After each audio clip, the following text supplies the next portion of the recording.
Well, thank you so much, Mr. Kondo, and once again, I want to thank President Chinchilla and all the people of Costa Rica for their incredible hospitality. I've already been scouting out where I'm going to stay when I come back here for vacation, but unfortunately, I'm going to have to leave after this forum.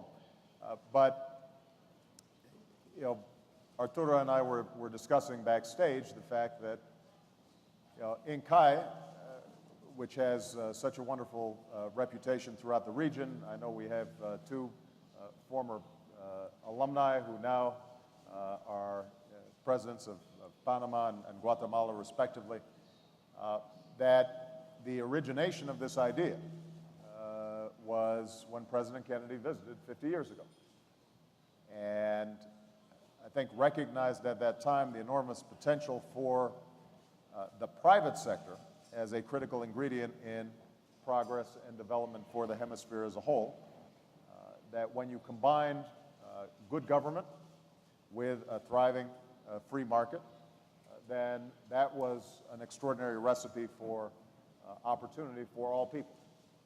And for me to be able to visit 50 years later and to see how much progress has been made both in the region and in the ties between the United States and Central America, I think indicates that President Kennedy's vision was sound. And it also speaks to, I think, the importance of us continuing to build these kinds of networks and relationships for the future. You know, I've been interviewed several times during the course of my travels, both in Mexico and Central America. And I've emphasized that although I understand why there's been a great focus over the last several years on security issues, security is important. It's very hard to create a strong economy when people are personally feeling insecure. There's been a lot of emphasis on immigration, and I understand why that is. Obviously, it's of great importance to this region and to the United States. We shouldn't lose sight of the critical importance of trade and commerce and business to the prospects both for Costa Rica, the United States, and the entire hemisphere. You know, the United States considers our trading relationships with CAFTA countries, with Mexico, to be of enormous importance. When you look at the scale of business that's being done currently, it's creating jobs in the United States, it's creating jobs here. And what we want to do is to find ways that we can continue to enhance that relationship, how we can get ideas from this region and find ways in which we can improve and foster small business development, medium-sized business development, make this entire region more competitive because, as I said to the leaders of SICA yesterday, we now live in a very competitive 21st century world. And if we do not have effective integration in our hemisphere, if we don't have the best education systems, the best regulatory systems, if we don't coordinate our activities, then we're going to fall behind other regions in the world. And given the talents that I've seen on display and that are evident here, I'm confident that we can compete as long as we're cooperating effectively. So again, I want to thank President Chinchilla for the great hospitality. I want to congratulate Inkai for its wonderful history, and I look forward to taking a few questions, and maybe I'll hear some ideas in this meeting. Absolutely, and thanks a lot for your words. I was asked, and I was pleased to share with you some of the conclusions from the panels we had yesterday and today. But before that, let me tell you that if you're looking for places to stay next time, our campus in Alajuela is open to you at any time. And I'm sure our students and faculty and friends here will support me on this. Let me share with you, the goal of this forum was to make progress on the Central America agenda in which private sector, public sector, civil society work together to create a better region. Built on this ongoing process I was talking before, on CAPSI, the Central American Private Sector Initiative, on other initiatives that are represented here, We joined forces to understand the challenges for citizen security. We have worked with a number of key partners, the World Bank, the U.S. Department of State, the Woodrow Wilson Center in the U.S., and of course, the Inter-American Development Bank, the co-organizer of this forum. One key ally of this process over the past 2 years is also someone who made this forum a possibility, Ambassador Ann Andrew, U.S. Ambassador to Costa Rica, was a key actor in making this happen.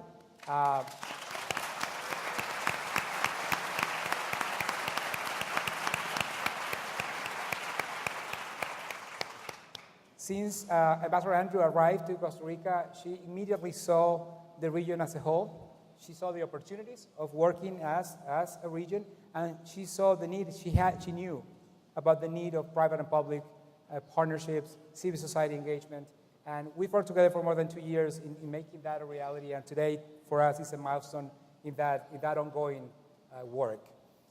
The scope and magnitude of the challenges we face require a committed private sector working hand in hand with the public sector, which is why it's fantastic for us to present to you, President Chinchilla, as President of the Integration System of Central America, and to you, President Obama, of course, of the United States, as well as President Perez and Martinelli here with us today. What is our current thinking in the 3 issues that convened us yesterday and today, both at Incada campus and here in La Aduana? But first, let me introduce to you, President Obama, President Chinchilla, the group that you have in front of you. So you have about 200 exceptional leaders from Central America, Mexico, and the Dominican Republic. They are men and women from private sector, from civil society. They are a mix of young, energetic leaders and more experienced, energetic leaders. They come from different groups: this private sector initiative, the Central American Leadership Initiative, the Young Global Leaders and the Global Shapers with the World Economic Forum. They represent the AmChams of the region. They represent the trade associations of the region. Some of them are also part of our board of directors at INCAE and our advisory council. They've chosen to participate in this forum because they understand and believe in the need for a process like this in advancing our region's future. For the past 2 days, we worked on 3 issues: logistical integration, securing improved energy for regional growth and inclusion, and finally achieving economic inclusion for youth and women. The challenges are daunting to some extent. So in terms of logistical integration, we move cargo across this region at 11 miles per hour. About 2 miles more than 15 years ago. The same space covered from Guatemala to Panama takes 5 days in Central America, takes 18 hours in the United States. That means that the market doesn't exist for small and medium companies. So Walmart is doing okay, right? But smaller producers of any product and services who could see this as a market just cannot. The market, they are basically excluded from that market. In terms of energy security, there are still millions of Central Americans without access to energy, and our energy matrix is still not the one we need in terms of sustainability. Clearly, Costa Rica has made amazing progress on some of these issues, but we still have more than $20 billion to invest over the next 10 years. And finally, in terms of youth and women inclusion, this is a region that is basically young, and yet unemployment for those under the age of 24 is more than double that of the general population. And women actually face still an economic exclusion that doesn't allow them to have the economic independence to sometimes, for instance, break cycles of violence on one hand, and also cycles of poverty, because especially for the lower income segments of Central America, women are mostly the heads of the families in this region. So we've taken over this day and a half of work together actionable steps, and we had extraordinary panelists who gave us their opinion and perspective. All the audience, all the participants participated and gave inputs to this discussion. Let me report something very important that came out of yesterday and today. And the most important conclusion from the forum for me is the reason for this. Yesterday and again today, it was emphasized that the reason for this forum, the true goal of this forum, is not about billions of dollars of energy investment, is not miles per hour. The goal for this forum is actually creating a different and better region for the future of our people, for the future of every one of our citizens and everywhere of our people. Our countries are too small and currently too disconnected to bring millions of Central Americans out of poverty. But in order to create a better future, we must act quickly, private sector, public sector, civil society, working together. On logistical integration, we identify border crossings as the most urgent priorities. These are issues in which The Central American governments have already agreed to many things, but still a lot of action is still missing. The private sector present here, civil society present here, are saying this is important, but we're willing to work with government in this issue because we know that there are challenges. We know that many of these things are not done, not because we don't want to, but because there are true challenges and true obstacles to their implementation. This, as I said, is crucial for small and medium enterprises. So this is not about creating a market for already operating big companies, but rather to create a market for the Central Americans. The other major urgent issue in terms of logistical integration is the need for a financing mechanism that works regional. When the United States developed the interstate highway system, instead of having each state pay for their piece of the road, it was actually envisioned as a federal project, as a national project. We need that. We have countries with different levels of income in Central America, and unless we figure out how to act regionally on this front, we will never have the logistical infrastructure we need, starting with the roads, but moving on to other things like feeder ports and maybe a regional railroad.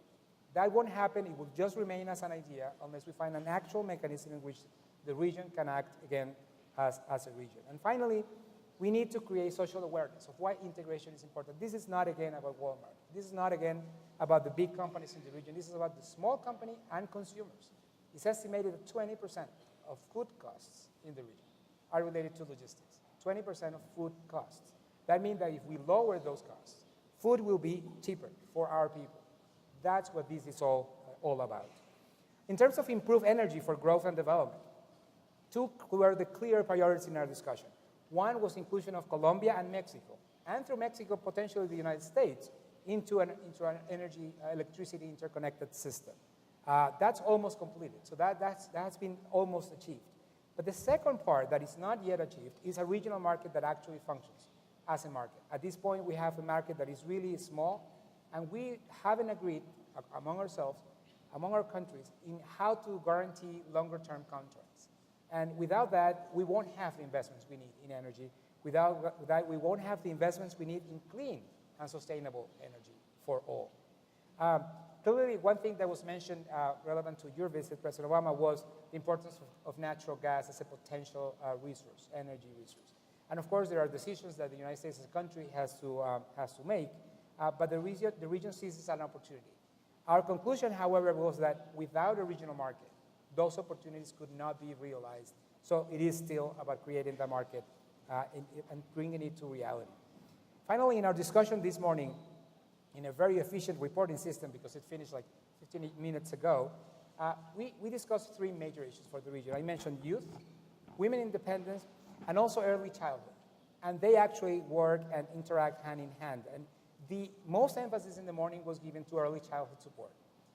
Early childhood daycare system, preschool stimulation, nutritional care, all the things that investing in early, in our young citizens will make a much, much prosperous society later on, which relates to women economic independence, because as President Chinchillas proposed since her campaigning days, where without a robust daycare system, women cannot enter the labor force in an important way.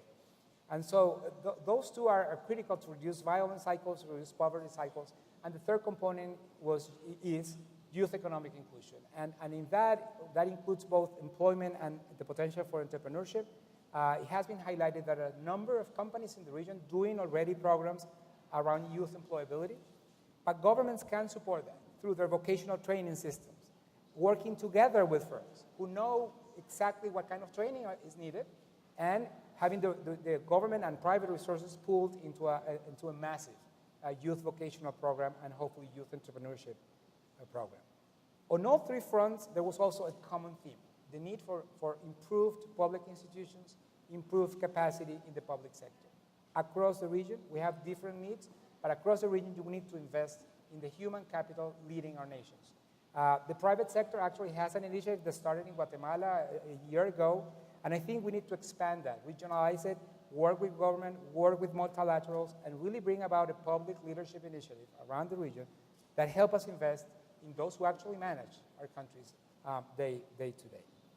So what is next? This was an extraordinary event, but what we emphasize is that what matters now is to take action.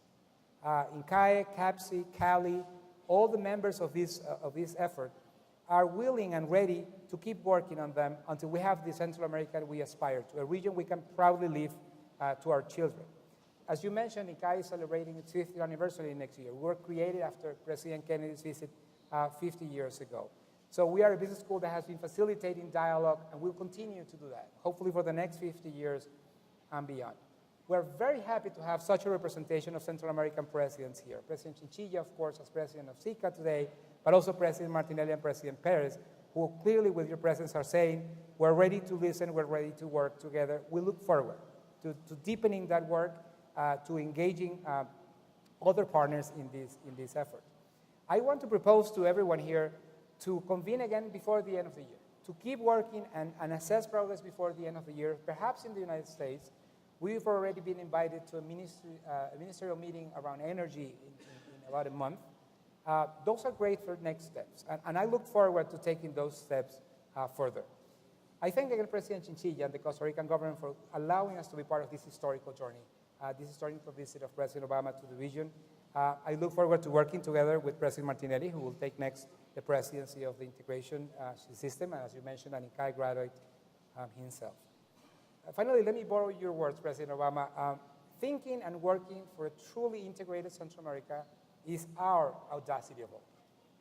The United States is literally a union of 50 countries working together as one.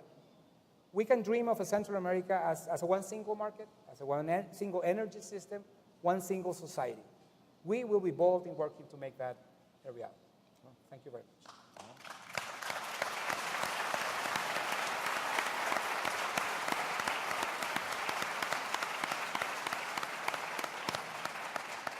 And with that briefing, I would like to open, we have some time for questions and answers, and I'd like to take some questions from the audience. This is a historic opportunity. Can you please identify yourself and state your question? Alberto, can you wait until we get the microphone close?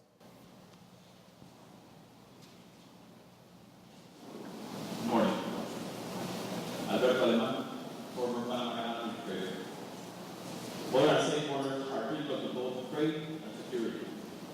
Our borders are low and impede the development of regional commerce, creating fewer product options and higher prices for our consumers, as Mr. Country has said.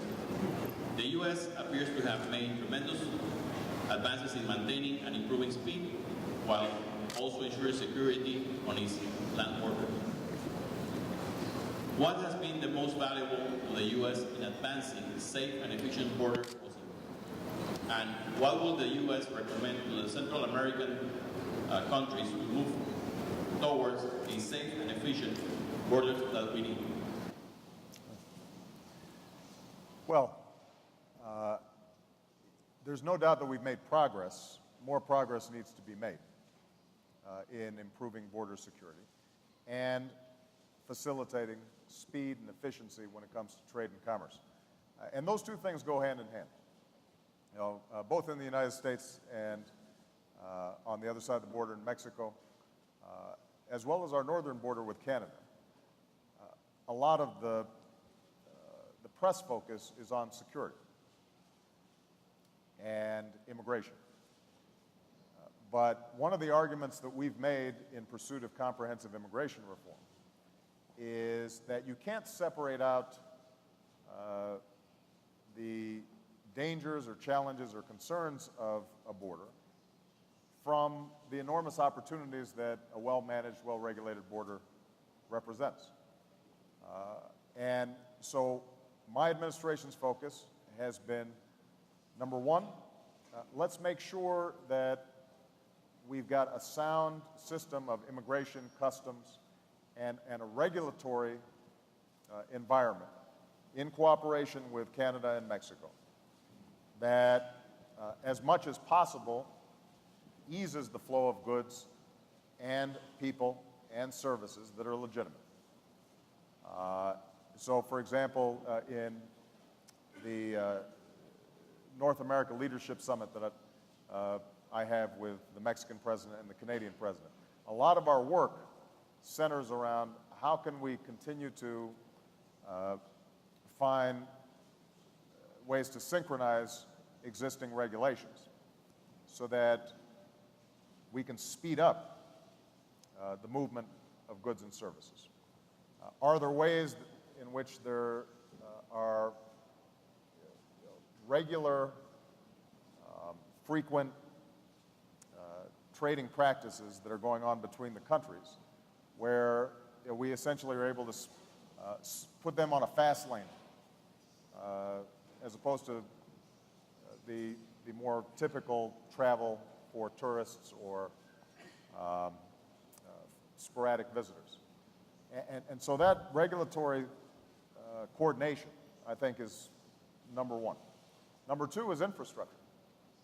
The fact of the matter is that we have massive borders both to the south and to the north. And in order for us to make sure that we're facilitating trade and commerce, we've got to have the best infrastructure, the best portals through which people can go in an efficient, effective, and systematic way that still allows for us to preserve our security and screen out those problematic elements that might cross our borders. And one of the things that I've been talking to President Peña Nieto about on our southern border is, are there ways that we can do more joint infrastructure investment at a time when all countries, not just the United States and Mexico, but I'm sure Costa Rica and Guatemala and Panama, we're always trying to find money somewhere. And when it comes to the border, they're shared. Are there ways in which we can share some of the costs for continual infrastructure upgrades? But the bottom line is it's both the hardware, the infrastructure, but also the software, the regulation that's going to make sure that you've got an effective border system. Comprehensive immigration reform that I'm hopeful we can pass this year, after 30 years, can make an enormous difference in improving what is already a system that's better than it was. But I want to echo what Arturo said about the Central American countries. And this is not unique, by the way, to Central America. You see this in other parts of the world, like in Africa, for example. Sometimes it's easier to transport goods from parts of Central America to the United States than it is from one Central American country to another. The same is true in parts of Africa, where it's easier to ship something to Europe than it is to the country right next door. And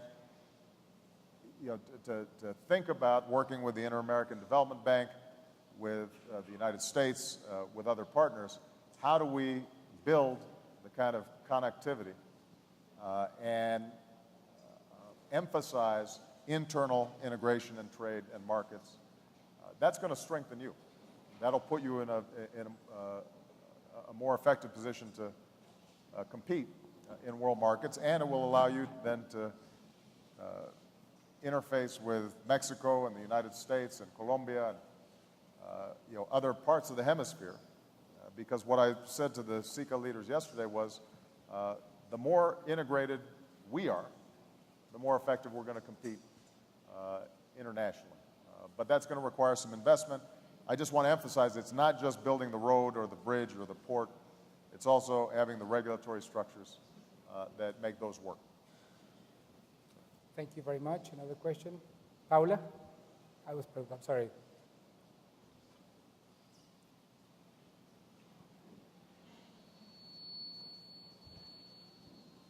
Good morning.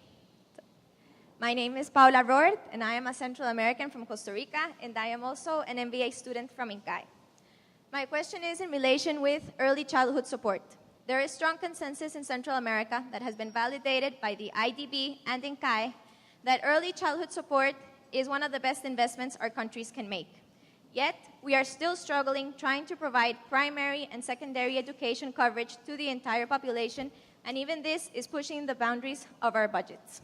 So my question is, how can or how should countries invest in this without sacrificing gains in other areas? Thank you.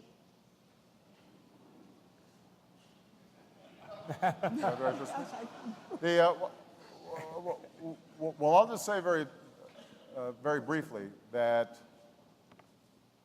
all the science shows that effective, high-quality early childhood education pays more dividends than almost anything else you can do educationally.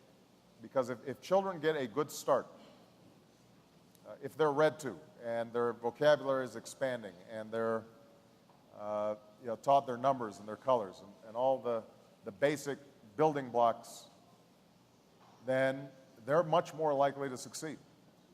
And that's true in the United States, that's true here in Central America.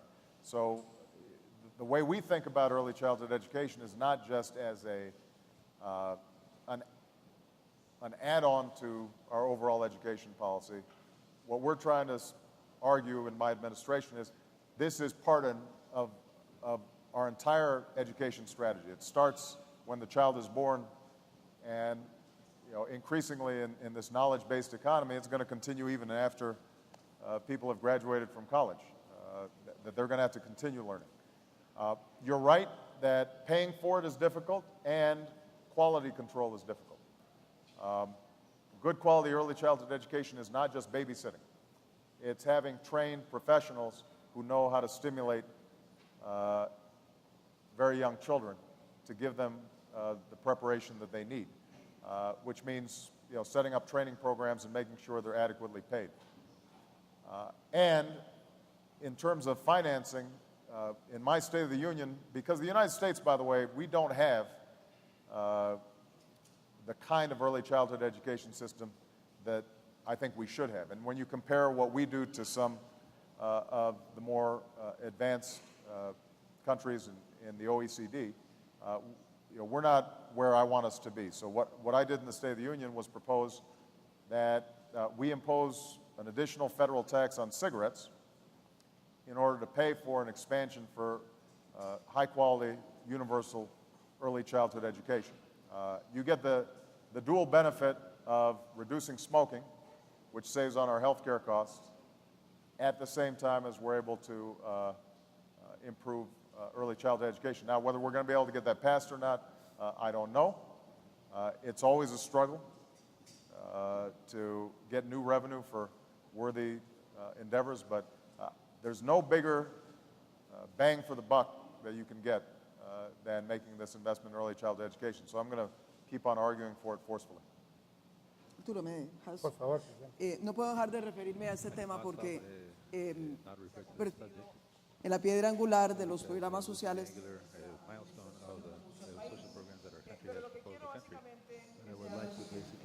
por qué este programa lo escogimos como quizás el principal en materia política social.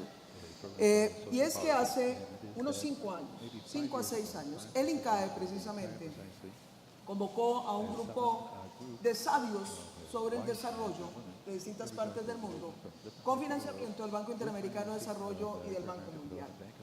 Los encerraron 10 días en el INCAE y el mandato fue seleccionen las 10 políticas de 1 a 10 que más pueden impactar en las tareas del desarrollo, de acuerdo a un análisis de casos específicos.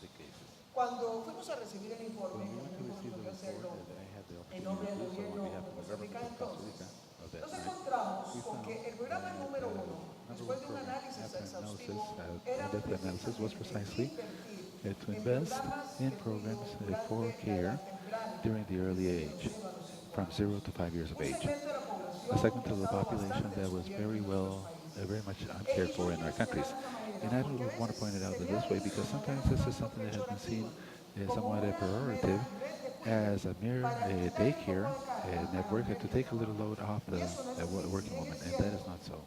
Even though it is true, it allows us to release a very valuable time and human resource of the women so that they can incorporate themselves to the working market. It also, above all, it is allowing us, the municipalities that many times of the education systems close, that they might be able to start with other different projects. So we level the playing field of the skills of the children all the way from the beginning. And finally, a topic that is also very important, Latin America has in its greatest wealth the young people. That is our main asset, Latin America and Central America. And Care Network, what it is pretending is to avoid for us to guide ourselves to some of the countries, to the level of some of the European countries that have been generating an elderly aging of their population, and therefore, well, affecting everything that is the balance of the demography. I'm going to see what's happening with, we can use that microphone. There's microphone problems, I'm sorry. We've got some microphone problems. But I finished Muchas anyways. gracias, Presidenta. Thank you very much, Traigo una President. pregunta a la juventud, un empresario The de youth, energía. we have a businessman from the energy sector.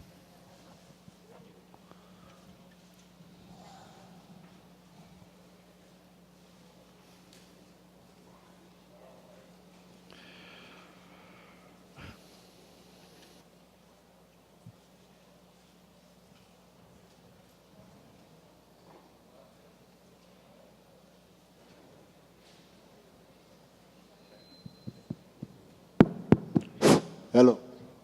Thank you. Hi, my name is Alejandro Brenes. I'm the founder of an energy company in Central America and a global shaper.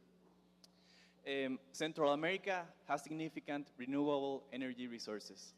Our economies are bashed by the volatility of oil energy prices. Because our renewables takes longer to put online,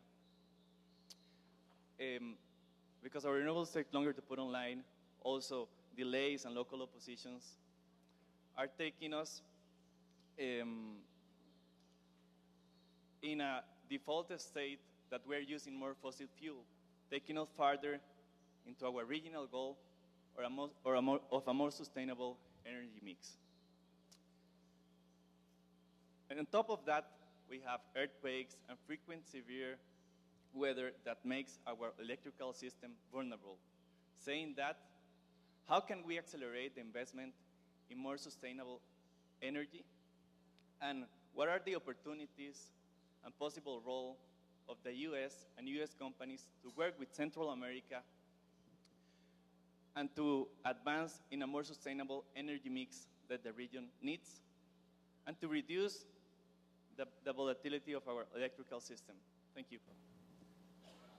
Well, I have to say that all of the SICA leaders that I met with yesterday emphasized this issue of energy.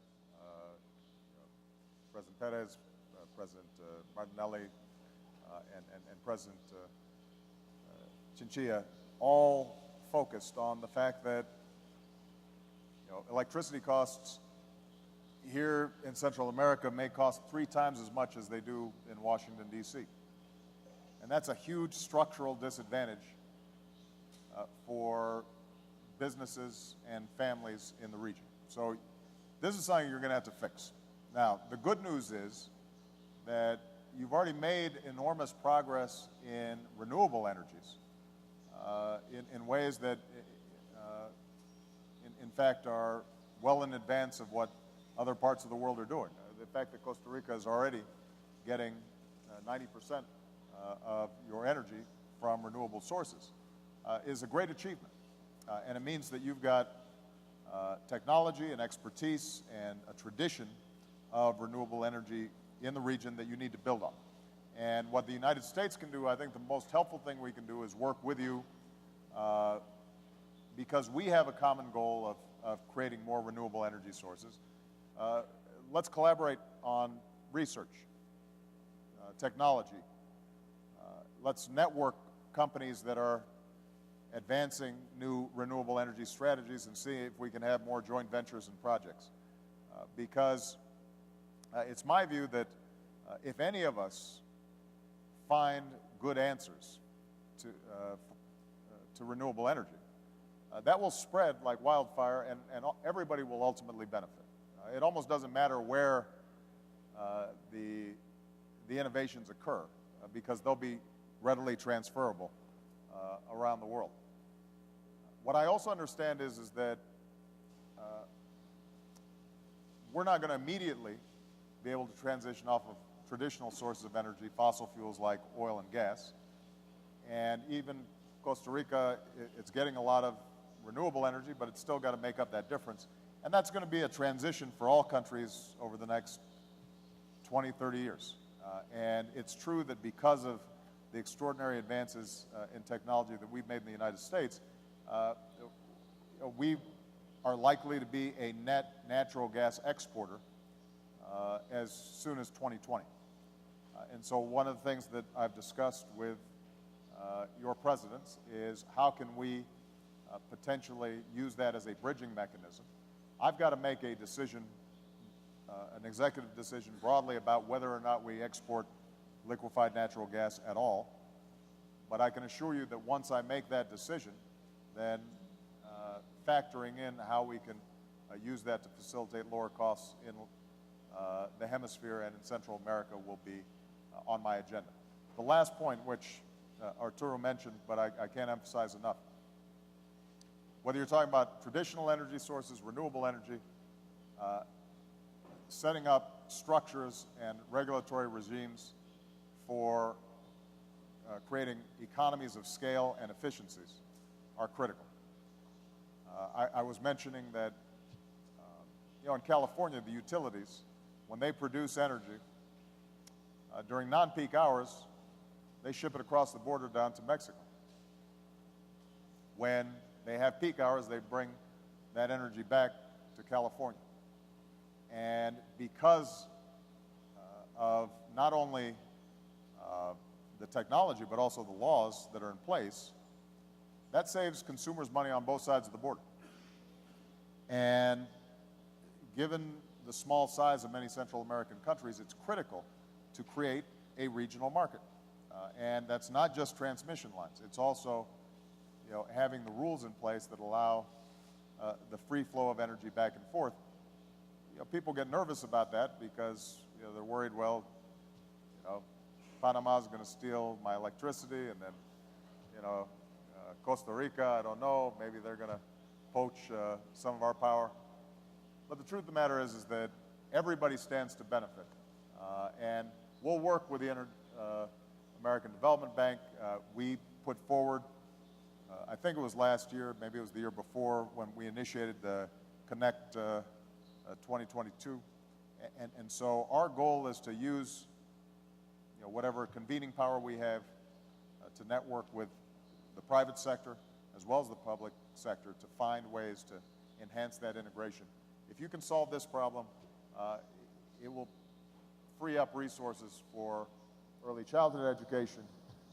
It'll put money in the pockets of consumers, and the economic benefits will be extraordinary. So we look forward to partnering with you on that issue.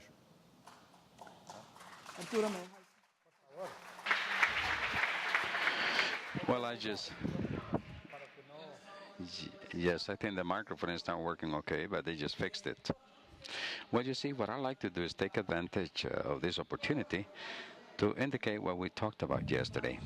And I have my colleagues from Panama and Guatemala, and I just wanted to express that perhaps the issue that received the most emphasis is the concern of Central America in the energy area and the opportunities that we see based on the decision that perhaps President Obama will have to make about the eventual exports of gas. However, we believe that we could maybe set a mandate at in the regional level with the participation of the IDB to maybe analyze the basic conditions using the regulatory framework from the point of view of the shared infrastructure that would be needed from the point of view of channels and distribution networks. In case, and using the CAFTA platform, Central America can consider the possibility of importing natural gas from the U.S. at very competitive prices. Every country has its own challenges, I know, in the energy sector, more dealing with renewable, non-renewable, which is not the case of Costa Rica. We're all sharing the concern having to do with the high cost of energy, and I guess we have the responsibility of moving in that direction. There are strategies, but we're sharing the idea of moving ahead, especially taking into account the initiative that President Obama will take in a few months. Let me take advantage of my position now. Let me ask you, both of you, a follow-up question on the early childhood point. We all agree it's critical. As you mentioned in that, what was called La Consulta de San Jose Sí, sí. in 2008, that was the top social investment that could have been made for Latin America in general, early childhood. You mentioned, President Obama, it's hard for everyone to gather the fiscal resources to invest in these innovative, very valuable, socially valuable programs. How do you go about, in both of your experiences, creating such social demand or social support for measures like that that imply greater resources and the need for greater resources? Well, first of all, at least in the United States, and I'm almost certain, I haven't looked at the polling, but I'm sure it's true in Central America. Selling people on the importance of education is not difficult. People understand, even those who don't have an education understand that in this economy, if we don't have a highly skilled, highly trained workforce, then we'll lose. And I think every parent has aspirations for their children to do even better than they did. And the only way that's going to happen is if they're getting an excellent education. So I think generally the issue's not going to be, will there be social demand? I think, number one, it's making sure that education reforms are in place so that we are using the money that we have as effectively as possible. In the United States, what we found is that sometimes money in schools is are not well spent. And our schools, we've had public schools for a very long time, but many of them were designed back in the 1800s in a largely agricultural society. Now the needs are different and we've got to adapt. We also have new tools like the use of technology and distance learning that can reduce costs and improve outcomes.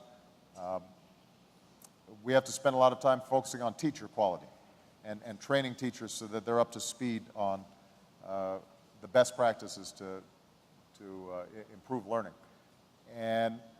But I think it is actually easy to get public support around education. What's harder is to A, make sure that the money's well spent, and B, recognize that, as is true for businesses, it's also true for governments, you have to prioritize. And you have to decide, all right, if we're going to spend more money on early education, then we're going to have to either increase revenue through taxation, or we're going to have to stop doing some other things that are less important. And that's part of what democracy is about, is having that debate. One last point I want to make about education. A lot of studies have shown that the single best indicator of a country's development and advancement is how does it treat its girls. If you are not educating half the population, if you're not using all the opportunities or providing opportunities for all the girls in your country, you will fall behind. And it's been said before, the advantage of when you're giving a good education to girls is you're also going to be educating the children of the moms.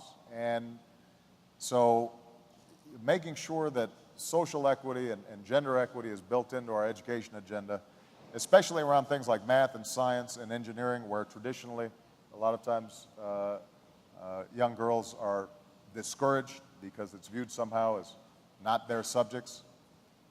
That's something that we're spending a lot of time on, and we'd be happy to collaborate with SICA and other organizations to find ways that we can make sure that we're encouraging young women are getting the exact same opportunities as young men are getting.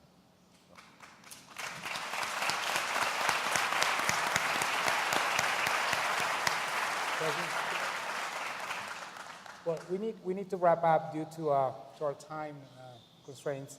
But I'd like to hear from President Chinchilla first, and then President Obama, maybe some closing remarks and parting words. Presidente, ¿quiere tal vez dar unas palabras de despedida? Well, in reality, I haven't really decided to talk much because I think that the opportunity that we have today, especially to listen to President Obama, but I basically wanted to share with this community of leaders representing the Central American countries in different sectors that just yesterday was a pretty hopeful day, not only in those Central American relations, but also in their relationships with the U.S. beyond the differences that perhaps we may have in the bilateral agenda. In reality, there was a lot of congruence concerning the priorities that need to be established in the regional agenda, in the Central American agenda. We particularly mentioned 6 issues: institutional strengthening, which is something that was very much highlighted. And this is not just in terms of regulatory policies. If we want to be efficient and effective against organized crime, undoubtedly an integral and transparent institutionality is perhaps the only one effective mechanism of defense and prevention. We also talked about the possibility of using the exceptional platform that CAFTA represents. Central America is actually the one region in the world that has been able to show throughout the time that we have a process of economic integration that is successful. In addition, it's the only one region that has been that has negotiated with the two biggest markets in the world, the United States and Europe. It was a clear mandate to promote every facilitation measure in trade that if and to make sure that if it's true that we were able to grow 70% with our commercial exchange with the United States, that we can do much better if we face pretty decisively all this platform of facilitation of trade that is yet to be done. We also put emphasis to micro entrepreneurships, including the participation of young people and women. We would like to share with President Obama the initiatives having to do with small businesses that are being promoted by him and that are a part of the priorities of the programs developed by SICA. Infrastructure and energy, I will not repeat them. They have been basically talked about, but I would like just to mention a couple of issues that I guess are generating a pretty hopeful panorama. One is security has been a challenge for Central America, but the fact that we have put security or included security as an element of an integral strategy, I think it's beginning to give Central America a new notion on how to face this successfully. Washington is part of this vision, and now what we have to do is to be coherent with the development of a platform that would allow us to be effective and efficient in the struggle against violence. Costa Rica is showing that we can do it successfully, that we can fight against crime and violence if we do from a balanced platform that is integrated. And finally, human development. Undoubtedly, President Obama has had this as a permanent call, the investment on education. And we're not just talking about any type of education, the one that is being required by Central America. Therefore, we insisted on how to take advantage of existing programs with which the United States has honored us for a long time, such as the Peace Corps, to promote bilingualism, to promote an education that is more innovative, to be able to exchange more opportunities by having students going back to the United States. The scholarship programs then are essential. And I would like to finish by saying that the entrepreneurial sector is here, and I would like to take advantage of the presence of President Martinelli and President Perez from Guatemala to integrate the business world into this initiative. It seems to me that the contribution of the civil society together with other contributions is fundamental. The issue of being able to work in partnership with these sectors is essential. Therefore, we commit to be able to put this on the table in the future. And finally, our populations continue to demand how much is the United States going to contribute. And we heard President Obama talked about an economy that is trying to move forward, getting out of serious fiscal problems that he is facing. We cannot just as we cannot assume or maybe have the moral authority to ask the American society to finance the things that we should be financing. It may be one of the biggest tasks if we really want to obtain the respect of our partners in developed countries. What we have to do is to have fiscal systems which are more egalitarian, more transparent, and much more efficient.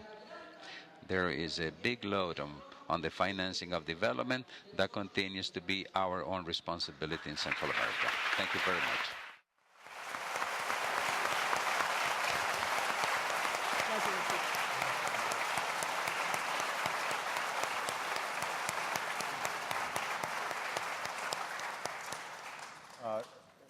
Well, I just want to thank this wonderful institution and the people of Costa Rica, as well as President Chinchilla, for giving me this wonderful opportunity to interact with outstanding business leaders and civil society leaders.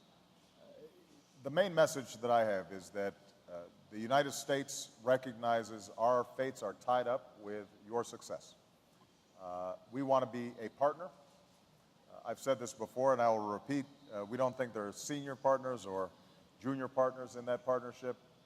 I think it's a partnership based on equality and mutual respect and mutual interests. If you are doing well, we will do better. And if we're doing well, we think your situation improves. And so through all the various forums that we have, let's continue to build. And let's recognize that in this global economy that we now live in, that for us to be successful, we're going to have to further integrate, and we're going to have to use not just the powers of governments, government-to-government relations. It's going to be people-to-people, business-to-business. It's going to be networks. It's going to be private sector, public sector, non-for-profits, all working together around common goals. And I think this forum is an extraordinary opportunity to build on the talents of a lot of people from a lot of sectors around the region. We look forward to working with you. We look forward to partnering with you. And I have to say this visit has made me extraordinarily optimistic about not just the future of the United States and the future of Central America, but the entire hemisphere. So thank you very much. Thank you for